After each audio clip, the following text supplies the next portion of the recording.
Assalamualaikum warahmatullahi wabarakatuh. Hai semuanya, kami dari kelas 10I kelompok 1 ingin menampilkan video pembelajaran PAI bab 5, tugas dari Pak Ibnu. Selamat menyaksikan. Nama saya Abdul Karni dari kelas 10I. Saya akan membaca masuknya agama Islam di Indonesia. Kapan Islam masuk ke Nusantara Indonesia? Siapa yang membawa Islam ke Nusantara Indonesia? Dari mana di antara pulau-pulau di Nusantara yang merupakan daerah pertama masuknya Islam? Pertanyaan-pertanyaan tersebut selalu memunculkan beragam pendapat dan jawaban dari para sejarawan. Wilayah Nusantara sangat luas, posisi geografi terletak bersebagai jalur perdagangan antara India, Cina, Arabia. Sulit untuk memastikan wilayah mana yang pertama kali menerima ajaran Islam. Oleh karena itu, ada beberapa teori tentang masuknya agama Islam sebagai diungkapkan oleh Ahmad Mansuri Suryanegara dalam buku Api Sejarah Jilid 1. Teori-teori tersebut yaitu teori Prof. Sunok Gurge. Menurut teori ini, Islam masuk Indonesia dari darat. Gurge berkeyakinan bahwa tidak mungkin Islam masuk ke Indonesia langsung berasal dari Arabia tanpa melalui ajaran tasawuf yang berkembang di Gujarat, India. Wilayah Kerajaan Samudra Pasai merupakan daerah pertama penerimaan ajaran agama Islam, yakni abad ke-13 Masehi. Teori ini tidak menjelaskan secara rinci antara masuk dan berkembangnya Islam di wilayah ini. Tidak ada penjelasan mengenai mazhab apa yang berkembang di Samudra Pasai. Maka munculnya pertanyaan besar, mungkinkah saat Islam datang langsung mampu mendirikan kerajaan yang memiliki kekuasaan politik besar? B. Teori Makkah oleh Prof. dari Buya Hamka. Buya Hamka menggunakan berita yang diangkat dari berita Cina dinasti Tang sebagai acuan teori ini. Menurutnya Islam masuk ke Nusantara pada abad ke-7 Masehi. Berdasarkan berita Cina dinasti Tang ditemukan pemukiman Saudagar Arab di wilayah pantai barat Samudra. Dari ini disimpulkan Islam dibawa masuk ke Indonesia oleh para Saudagar yang berasal dari Arab. Jika kita perhatikan, Kerajaan Samudra Pasai didirikan pada abad ke-13 Masehi atau tahun 1275 Masehi. Artinya bukan awal masuknya Islam tetapi merupakan perkembangan agama Islam. C. Teori Persia oleh Prof. dari Husain Janingrat. Menurut teori ini, Islam masuk dari Persia dari mazhab Syiah. Pendapat ini didasarkan pada sistem mengeja bacaan huruf Al-Quran, terutama di Jawa Barat yang menggunakan ejaan Persia. Teori ini dipandang lemah karena tidak semua pengguna sistem bacaan tersebut dipercaya sebagai penganut Syiah. Pada saat itu, Baghdad sebagai ibu kota kekhalifahan Bani Abbasiyah yang mayoritas khalifahnya merupakan penganut Ahlussunnah wal Jamaah. Ibu dari itu, ada faktanya bahwa mayoritas Muslim Jawa Barat bermazhab Syafi'i sekaligus berpaham Ahlussunnah wal Jamaah, bukan pengikut Syiah. D. Teori Cina oleh Prof. Slamet Muljana. Menurut Slamet Muljana, Sultan Demak merupakan keturunan Cina. Lebih dari itu, menurutnya Wali Songo juga merupakan keturunan Cina. Pendapat ini didasarkan pada kronik Kleteng Sam Pokong. Misalnya Sultan Demak Panembahan Fatah dalam kronik Kleteng Sam Pokong bernama Panembahan Jinbun.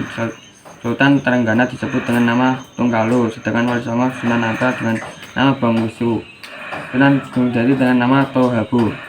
Perlu diketahui bahwa menurut kebudayaan Cina, penulisan sejarah yang terkait dengan penulis nama tempat dan nama orang yang bukan dari negeri Cina jika ditulis menurut bahasa Cina, maka sangat mungkin seluruh nama Raja Majapahit direncanakan dalam kronik Kleteng Sambokong, Semarang. Pertanyaannya, mengapa nama Sultan Demak dan para wali Songo yang dicinakan dalam kronik Kleteng Sambokong dianggap sebagai orang Cina? Itu hal ini merupakan salah satu titik kelemahan teori ini. C. Teori Maritim oleh N.A. Balog. Walaupun di Mekah dan Madinah terjadi perang selama kurun waktu 10 tahun antara 1 sampai 11 Hijriah 622 sampai 623 Masehi, namun tidak memutuskan jalur perdagangan laut yang sudah menjadi tradisi sejak lama. Jalur perdagangan tersebut adalah jalur antara Timur Tengah, India, dan Cina. Menghubungkan perdagangan ini semakin lancar pada masa Khalifah Rasyidin pada 11 sampai 41 Hijriah dan 632 sampai 661 Masehi. Banyak juga para sahabat Nabi SAW yang berdakwah keluar Madinah bahkan di luar Jazirah Arab. Menurut N.A. Balog, hal ini terjadi karena umat Islam memiliki kemampuan dan penguasaan berniaga melalui jalur maritim. Melalui jalur ini, yakni pada abad ke-1 Hijriah atau abad ke-7 Masehi, agama Islam dikenalkan di sepanjang jalur niaga di pantai-pantai tempat persinggahan. Proses pengenalan Islam ini berlangsung selama kurun waktu abad ke-1 sampai abad ke-5. Ajaran Islam ini berlangsung selama kurun waktu abad ke-1 sampai abad ke-5. Abad ke-5 Hijriah dan 7 sampai 12 Masehi.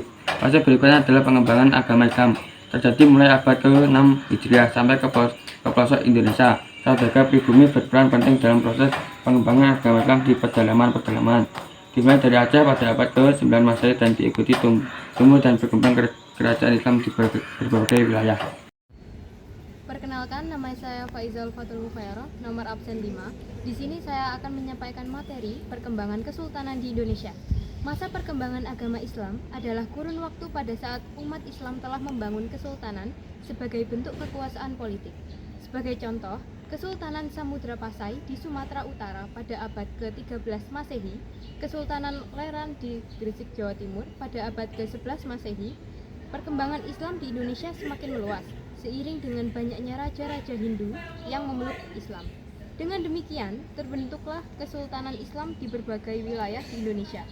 Istilah kerajaan berubah menjadi kesultanan, dan istilah raja berubah menjadi sultan. Salah satu motif para remaja memeluk Islam adalah untuk mempertahankan kekuasaannya, karena mayoritas rakyatnya sudah memeluk Islam terlebih dahulu. Rakyat berbondong-bondong masuk Islam karena syarat masuk Islam sangat mudah. Lebih dari itu, Islam tidak mengenal sistem kasta. Islam dianggap sebagai agama pembebas bagi rakyat jelata.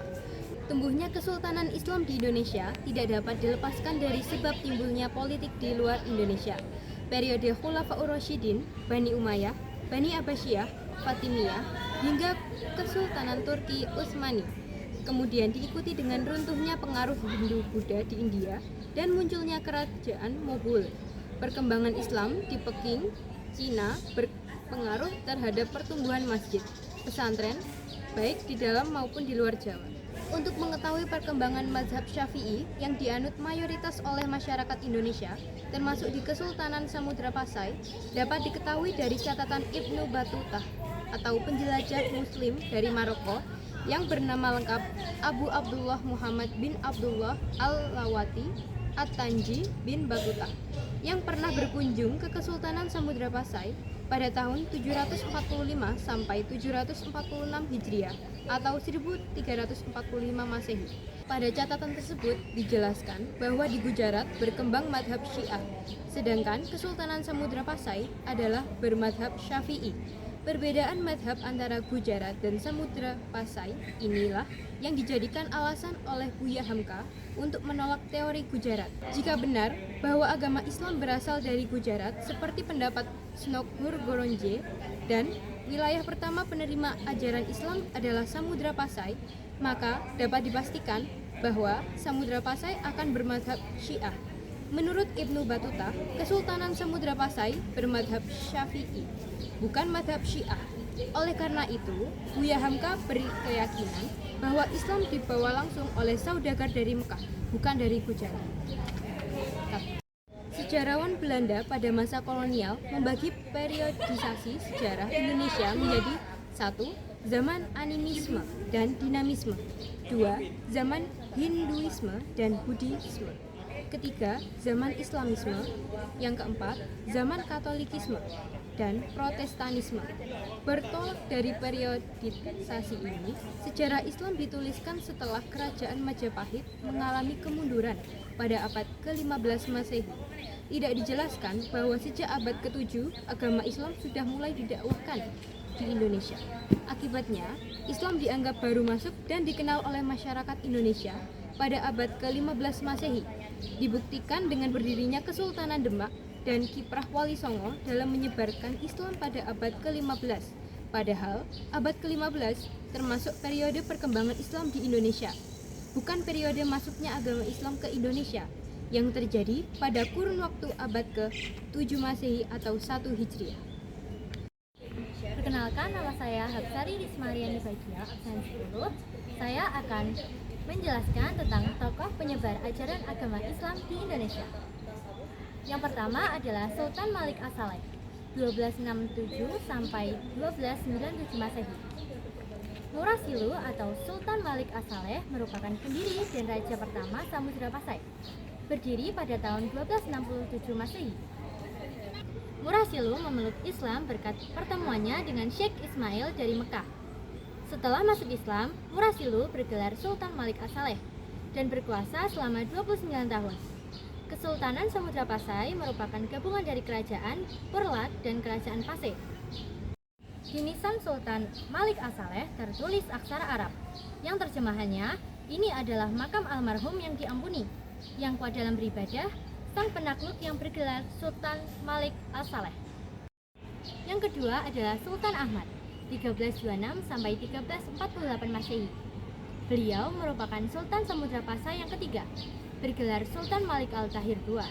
Pada masa kepemerintahannya, Sultan Samudra Pasai dikunjungi oleh seorang penjelajah dari Maroko, yaitu Ibnu Battuta. Menurut catatan Ibnu Battuta, Sultan Ahmad sangat memperhatikan perkembangan dan kemajuan agama Islam. Beliau berusaha keras untuk menyebarkan ajaran agama Islam ke berbagai wilayah di sekitar Samudra Pasai. Yang ketiga adalah Sultan Alauddin Riayat Shah, tahun 1538 sampai 1571 Masehi. Beliau merupakan Sultan Aceh ketiga, terkenal sebagai peletak dasar-dasar kejayaan Kesultanan Aceh. Hubungan baik dengan Kesultanan Turki Utsmani dan kerajaan-kerajaan Islam lainnya yang menjadikan pemerintahannya semakin kuat. Bahkan militer Kesultanan Aceh terkenal handal karena mendapat bantuan dari Kesultanan Turki Utsmani. Sultan Alauddin Riayat Shah berperan dan berjasa dalam penyebaran Islam di wilayah Aceh. Beliau mendatangkan ulama-ulama dari Persia dan India untuk mengajarkan agama Islam di Kesultanan Aceh. Setelah terbentuk kader-kader pendakwah, selanjutnya dikirim ke daerah pedalaman Sumatera untuk menyampaikan ajaran agama Islam. Bahkan pada masa kepemimpinannya, ajaran agama Islam sampai ke Minangkabau dan Indrapura. Yang keempat adalah Wali Songo, tahun 1404 sampai 1546 Masehi. Wali Songo merupakan 9 wali atau sunan yang menjadi pelopor penyebar Islam di Pulau Jawa. Mereka adalah Maulana Malik Ibrahim atau Sunan Gresik, Raden Ahmad atau Sunan Ampel, Maulana Makdum Ibrahim atau Sunan Bonang, Raden Paku atau Sunan Giri, Syarifuddin atau Sunan Derajat, Raden Masyahid atau Sunan Kalijaga, Ja'far Shadiq atau Sunan Kudus, Raden Umar Said atau Sunan Muria. Penyebaran Islam di seluruh wilayah Nusantara dipengaruhi oleh jalur perdagangan dari berbagai negara, seperti Persia, India, dan Arab. Selain berdagang, mereka juga berdakwah untuk menyebarkan ajaran Islam. Selain itu, proses dakwah Islam melalui pesantren yang digagas oleh Wali Songo sangat efektif untuk menyebarkan Islam ke pelosok pedesaan. Yang kelima adalah Sultan Alauddin. Sultan Alauddin atau dengan nama asli Imangarangi Daengman Rabia dinobatkan sebagai Raja Goa pada usia 7 tahun. Beliau termasuk tokoh yang berjasa besar pada penyebaran Islam di Sulawesi Selatan. Beliau merupakan Raja Goa pertama yang masuk Islam bersama Raja Talo. Oleh karenanya, rakyat Goa Talo secara bertahap memeluk agama Islam. Penyebaran agama Islam pada masa pemerintahan Sultan Alauddin mencapai daerah Buton dan Dompu atau Sumbawa, termasuk berhasil mengislamkan kerajaan Sopeng, Wajo, dan Bone. Penyebaran agama Islam di Goa juga atas perjuangan dakwah dari Datuk Ribandang atau Abdul Makmur Khatib Tunggal, seorang ulama dari Minangkabau. Yang keenam adalah Datuk Tunggang Parangan. Datuk Tunggang Parangan atau Habib Hashim bin Musyayak bin Abdullah bin Yahya merupakan seorang ulama Minangkabau yang berdakwah di Kutai Kartanegara. Beliau berdakwah bersama sahabatnya Datuk Ribandang pada masa pemerintahan Raja Aji Mahkota pada tahun 1525 sampai 1589. Berkat dakwah Datuk Tunggang Parangan, akhirnya Raja Aji Mahkota memeluk Islam dan diikuti oleh keluarga kerajaan serta rakyat Kutai Kartanegara. Kerajaan Kutai Kartanegara berubah nama menjadi Kesultanan Kutai Kartanegara. Agama Islam berkembang pesat pada masa ini. Bahkan undang-undang negara berlandaskan pada ajaran agama Islam. Datuk Tunggang Parangan berdakwah di Kutai hingga akhir hayatnya. Setelah wafat, beliau dimakamkan di Kutai Lama, Kecamatan Anggana, Kabupaten Kutai Kartanegara, Kalimantan Timur. Yang ketujuh adalah Sultan Zainal Abidin. Beliau memerintah Kesultanan Ternate pada kurun waktu 1486 sampai 1500 Masehi. Sejak usia belia, beliau mendapatkan pendidikan agama dari ayahnya dan dari seorang ulama bernama Datuk Maulana Hussein. Setelah dinobatkan menjadi raja, beliau menjadikan Islam sebagai landasan resmi bernegara, sehingga kerajaan Ternate berubah menjadi Kesultanan Ternate. Sultan Zainal Abidin berangkat ke Pulau Jawa pada tahun 1498 Masehi untuk memperdalam ilmu agama di pesantren Sunan Giri, Jawa Timur.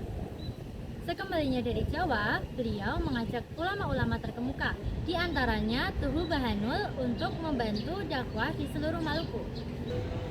Salah satu peran terpenting Sultan Zainal Abidin dalam penyebaran agama Islam adalah mendirikan pesantren-pesantren dengan pelajar yang didatangkan langsung dari Jawa. Selain itu, beliau juga mendirikan Jolebe atau Pembatu Akhirat yang bertugas membantu Sultan dalam mengawasi pelaksanaan syariat Islam di Kesultanan Ternate. Akhirnya, gerakan Islamisasi yang dilakukan oleh Sultan Zainal Abidin ini diikuti dan ditiru oleh raja-raja lain di Maluku. Selain tokoh-tokoh tersebut, masih banyak ulama yang berjasa menyebarkan agama Islam di Indonesia sejak abad ke-18 sampai masa kontemporer. Di antaranya adalah Abdul Syahid, Abdul Rahman, Abdul Samad Al-Palimbani yang berasal dari Palembang, Sumatera Selatan, Syekh Mahfud Al-Termasi berasal dari Termas, Jawa Timur, Syekh Nawawi Al-Bantani berasal dari Banten, dan Syekh Muhammad Yasin bin Isa Al-Padani berasal dari Padang, Sumatera Barat. Ada juga ulama Indonesia yang bermukim di Mekah, yakni Syekh Ismail Al-Minangkabawi. Ada juga ulama Indonesia yang bermukim di Mekah, yakni Syekh Ismail Al-Minangkabawi dan Syekh Ahmad Khatib Sambas. Keduanya memiliki jasa besar terhadap penyebaran Islam di Nusantara melalui para muridnya. Murid-murid tersebut adalah berasal dari Banten, yaitu Nawawi, Abdul Karim, Marzuki, Ismail, Arsyad bin Ashad, dan Arsyad bin Alwan. Yang kedua berasal dari Priangan, yaitu Mahmud dan Hasan Mustafa. Yang ketiga berasal dari Batavia, yaitu Mujitaba, Aidarus, dan Yunat.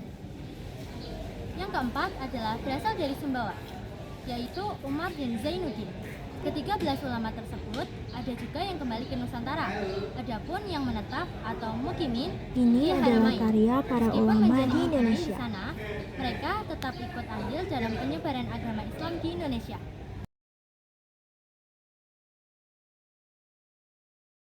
Perkenalkan, nama saya Mariza Afila Rosyadi, nomor absen 15. Hari ini saya akan membacakan keteladanan para ulama penyebar ajaran Islam di Indonesia. A. Hidup sederhana. Para ulama penyebar Islam di Indonesia hidup secara sederhana dan bersahaja, meskipun hartanya melimpah. Mereka menyedekahkan semua harta dengan terlebih dahulu mengambil sedikitnya untuk kehidupan pokok. Allah Subhanahu wa Ta'ala memerintahkan orang-orang beriman agar menyedekahkan hartanya sebagai tercantum dalam Quran Al-Baqarah juz 2 ayat 267 berikut ini. Wahai orang-orang yang beriman, infakkanlah sebagian dari hasil usahamu yang baik-baik dan sebagian dari apa yang kami keluarkan dari bumi untukmu. Janganlah kamu memilih yang buruk untuk kamu keluarkan, padahal kamu sendiri tidak mau mengambilnya, melainkan dengan memicingkan mata enggan terhadapnya. Dan ketahuilah bahwa Allah Maha Kaya, Maha Terpuji.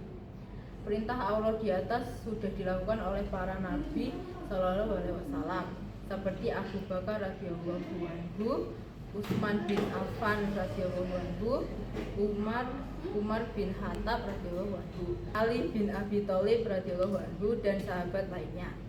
Mereka gemar bersedekah dan menjalani hidup secara sederhana. Berkat kesederhanaan para ulama penyebar Islam di Indonesia, perjuangan dakwah menunjukkan hasil luar biasa. Banyak rakyat jelata, masyarakat miskin, orang awam dengan sukarela memeluk agama Islam. Akhlak para ulama ini pun dicontoh oleh semua kaum muslimin. Apalagi saat ini gaya hidup modern, hedonisme, dan materialisme sangat kuat mempengaruhi masyarakat. Seperti diketahui bahwa manusia akan selalu digoda oleh hawa nafsu untuk menguasai dunia. Ibarat minum air laut, semakin diminum akan semakin haus. Menuruti keinginan hawa nafsu duniawi tidak akan ada selesainya. Hari ini memiliki emas, esok ingin merengkuh berlian. Ketika berlian sudah dimiliki, kepuasan hanya sekejap saja, karena akan terus merasa kurang. Memiliki gadget bagus, tapi merasa kurang karena melihat gadget orang lain lebih bagus. Demikian seterusnya.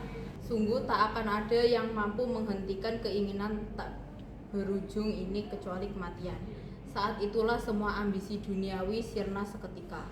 Ia meninggalkan dunia ini dengan membawa beberapa lembar kain kafan saja. Rumah, emas, berlian, jabatan, keluarga, dan semua isi dunia ini ditinggalkan begitu saja. Padahal selama hidup di dunia, ia mati-matian untuk meraihnya. B. Gigih dalam berjuang. Untuk meraih keberhasilan dalam menyebarkan Islam di Indonesia, diperlukan kegigihan dan tekad kuat. Ulama penyebar Islam di Indonesia telah menunjukkan sikap bersemangat pantang menyerah, gigih dalam memperjuangkan ajaran Islam. Tak dapat dipungkiri, untuk meraih suatu cita-cita dibutuhkan pengorbanan dan perjuangan panjang. Hambatan dan tantangan bukan untuk ditakuti, tapi diselesaikan dengan cara yang tepat. Hal ini sesuai firman Allah Subhanahu wa taala dalam Quran Ar-Ra'd juz 13 ayat 11 yang memiliki arti, baginya manusia ada malaikat-malaikat yang selalu menjaganya bergiliran dari depan dan belakangnya. Mereka menjaganya atas perintah Allah. Sesungguhnya Allah tidak akan mengubah keadaan suatu kaum sebelum mereka mengubah keadaan diri mereka sendiri. Dan apabila Allah menghendaki keburukan terhadap suatu kaum, maka tak ada yang dapat menolaknya dan tidak ada pelindung bagi mereka selain Dia. Para ulama lebih mengutamakan kelancaran dakwah daripada kepentingan pribadi dan keluarganya. Kesenangan duniawi diabaikan demi keberhasilan dakwah.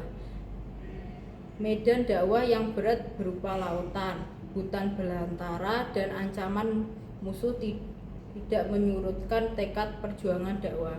Mereka optimis mampu melaksanakan tugas dakwah dengan baik. Kegigihan dalam berjuang harus diikuti dengan sifat optimis dan tawakal kepada Allah Subhanahu wa taala. Semua keberhasilan merupakan karunia Allah Subhanahu wa taala yang harus disyukuri, sedangkan kegagalan harus diatasi dengan tawakal kepadanya. Semua kesulitan dakwah pasti ada jalan keluarnya. Allah Subhanahu wa taala akan membimbing hambanya yang bersungguh-sungguh berjalan di atas kebenaran. C. Menguasai ilmu agama secara luas dan mendalam. Menyampaikan ajaran Islam kepada masyarakat yang sudah beragama bukanlah persoalan mudah. Adat dan budaya lokal sudah mentradisi begitu kental di masyarakat. Para ulama melakukan penyesuaian ajaran Islam dengan tradisi lokal tersebut tanpa menghilangkan adat yang sudah berlaku di masyarakat. Hal ini hanya bisa dilakukan oleh ulama dengan penguasaan ilmu agama yang mumpuni, luas, dan mendalam. Semua itu diperoleh karena ketekunan belajar ilmu agama kepada ahlinya. Mereka berguru kepada para ulama yang jalur keilmuannya bersambung sampai kepada Rasulullah SAW. Belajarnya juga tidak instan, namun terprogram melalui tahapan-tahapan yang jelas, dari ilmu-ilmu dasar hingga mencapai ilmu yang tinggi, ditempuh dalam kurun waktu yang cukup lama. Hal ini penting untuk ditiru oleh seseorang yang ingin belajar ilmu agama. Harus ada di antara kaum muslimin yang menekuni ilmu agama. Hal ini sesuai firman Allah Subhanahu wa taala dalam Quran At-Taubah juz 9 ayat 122 berikut ini yang memiliki arti, dan tidak sepatutnya orang-orang mukmin itu semuanya pergi ke medan perang. Mengapa sebagian dari setiap golongan di antara mereka tidak pergi untuk memperdalam pengetahuan agama mereka dan untuk memberi peringatan kepada kaumnya apabila mereka telah kembali, agar mereka dapat menjaga diri. Belajar ilmu agama harus melalui seorang guru yang jarak keilmuannya bersambung sampai Rasulullah SAW. Harus dihindari belajar ilmu agama secara otodidak atau melalui media internet tanpa mengonfirmasi kebenaran dan kesahihan isinya kepada para alim ulama, kiai, atau ustadz. Jika ini dilakukan maka akan berpotensi tersesat dan menyesatkan. D. Produktif berkarya. Para ulama sangat produktif berkarya lewat ilmu pengetahuan dan amal soleh. Banyak kitab dan tulisan karya mereka yang terus-menerus dipelajari oleh santri hingga saat ini. Karya-karya tersebut merupakan wujud kepedulian para ulama dalam menyelamatkan generasi penerus agar terjaga akidahnya dari pengaruh ajaran sesat. Para ulama berusaha meluangkan waktu, tenaga, dan pikiran untuk mendokumentasi pemikirannya melalui sebuah kitab. Hal ini merupakan bentuk amal jariah yang akan terus dikenang sepanjang hayat oleh generasi setelahnya. Nilai manfaat dari karya tersebut dapat diperoleh dengan cara membaca dan mempelajarinya, sehingga menambah wawasan dan khazanah keagamaan. Dalam hal ini, budaya literasi yang dipraktikkan oleh para ulama harus dijadikan inspirasi oleh umat Islam. Membaca dan menulis merupakan dua aktivitas dasar dalam menerapkan budaya literasi. Di era revolusi industri 4.0, saat ini literasi di bidang teknologi harus terus-menerus digelorakan. Hal ini dikarenakan kreativitas dan inovasi teknologi modern sangat penting untuk menopang keberlangsungan kehidupan berbangsa dan bernegara. Sabar. Ujian dan cobaan yang dialami oleh para ulama penyebar Islam di Indonesia berhasil dilalui dengan kesabaran. Salah satu hikmah adanya ujian tersebut adalah dapat diketahui tingkat keimanan seseorang. Allah Subhanahu wa Ta'ala hendak menguji siapakah di antara hambanya yang terbaik amal-amalnya. Seorang pendakwah harus memiliki tingkat kesabaran tinggi karena menghadapi umat yang memiliki keragaman budaya, etnis, tingkat pendidikan, dan kepribadian. Seseorang akan diuji oleh Allah Subhanahu wa Ta'ala sesuai dengan tingkat keimanannya. Semakin tinggi keimanan, maka semakin berat ujian dari Allah Subhanahu wa Ta'ala. Keimanan dan kesabaran adalah dua sisi yang menyatu, tidak dapat dipisahkan satu sama lain. Diibaratkan seperti kepala dan badan. Manusia yang paling berat ujiannya adalah para nabi, kemudian para wali, dan seterusnya sampai pada derajat orang awam. Pahala sifat sabar sangatlah besar dan hanya Allah Subhanahu wa Ta'ala yang mengetahui hal ini, seperti firman Allah Subhanahu wa Ta'ala dalam Quran Az-Zumar juz 39 ayat 10 berikut ini, yang memiliki arti, katakanlah Muhammad, wahai hamba-hambaku yang beriman, bertakwalah kepada Tuhanmu. Bagi orang-orang yang berbuat baik di dunia ini akan memperoleh kebaikan, dan bumi Allah itu luas. Hanya orang-orang yang bersabarlah yang disempurnakan pahalanya tanpa batas. Kesabaran para ulama tampak jelas saat berdakwah kepada masyarakat awam. Mereka mengajarkan ilmu agama dengan cara dan metode sederhana tapi mudah dipahami, bukan sebatas teori, dengan amat ringan dapat langsung dipraktikkan dalam kehidupan sehari-hari. F. Menghargai perbedaan. Islam secara tegas menyatakan tidak ada paksaan dalam beragama. Semua orang dipersilahkan memilih agama dan kepercayaan masing-masing. Umat beragama saling menghargai dan menghormati perbedaan agama, suku, ras, dan golongan. Tidak merendahkan dan meremehkan agama dan kepercayaan orang lain. Adanya sifat merasa paling hebat merupakan sumber kericuhan dalam kehidupan beragama. Para ulama penyebar agama Islam di Indonesia sangat toleran terhadap budaya lokal. Masyarakat pribumi yang memeluk agama Islam tetap diperbolehkan melakukan tradisi-tradisi lokal yang sudah diselaraskan dengan ajaran Islam. Dengan demikian, tidak ditemukan adanya benturan antara ajaran Islam dengan budaya lokal. Justru sebaliknya, antara ajaran Islam dengan budaya lokal maupun berjalan beriringan. Sikap toleran akan menumbuhkan rasa persatuan dan kesatuan bangsa. Sebagai makhluk individu sekaligus makhluk sosial, manusia harus mampu menjalin hubungan yang harmonis antar sesama warga.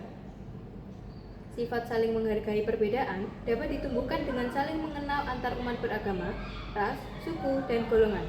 Allah Subhanahu wa taala memerintahkan umatnya untuk saling mengenal sebagaimana firman Allah Subhanahu wa taala dalam Quran surat Al-Hujurat ayat 13, artinya, wahai manusia, sungguh kami telah menciptakan kamu dari seorang laki-laki dan seorang perempuan, kemudian kami jadikan kamu berbangsa-bangsa dan bersuku-suku agar kamu saling mengenal. Sesungguhnya yang paling mulia di antara kamu di sisi Allah ialah orang yang paling bertakwa. Sungguh Allah Maha Mengetahui, Maha Teliti. Quran surat Al-Hujurat ayat 13. G. Berdakwah secara damai. Islam merupakan agama yang mengajarkan kedamaian, kasih sayang, dan toleransi. Dakwah Islam juga harus dilakukan secara damai dan bermartabat. Bukan hanya hasilnya, dakwah Islam juga sangat memperhatikan prosesnya. Proses dakwah harus dilakukan dengan mengedepankan dakwah secara damai, bukan dengan kekerasan dan memaksakan kehendak. Para ulama penyebar Islam di Indonesia menyampaikan ajaran Islam dengan penuh hikmah dan bijaksana. Hal ini sesuai dengan Quran Surah An-Nahl ayat 125. Artinya, serulah manusia kepada jalan Tuhanmu dengan hikmah dan pengajaran yang baik, dan berdebatlah dengan mereka dengan cara yang baik. Sesungguhnya Tuhanmu, dialah yang lebih mengetahui siapa yang sesat dari jalannya, dan dialah yang lebih mengetahui siapa yang mendapat petunjuk. Quran Surat An-Nahl ayat 125. Pada hakikatnya, Islam menghendaki terciptanya kehidupan yang aman, tentram, dan damai. Para ulama sudah mencontohkan hidup yang damai di tengah-tengah masyarakat. Dakwah dilakukan secara damai, penuh rasa hormat terhadap perbedaan dan rasa kemanusiaan. Kalau misalnya terjadi peperangan semata-mata untuk membela dan mempertahankan kehidupan umat Islam, dari lisan para ulama muncul perkataan sejuk penuh hikmah dan doa, bukan perkataan kasar yang bernada hinaan dan mengandung ujaran kebencian. G. Berdakwah secara damai.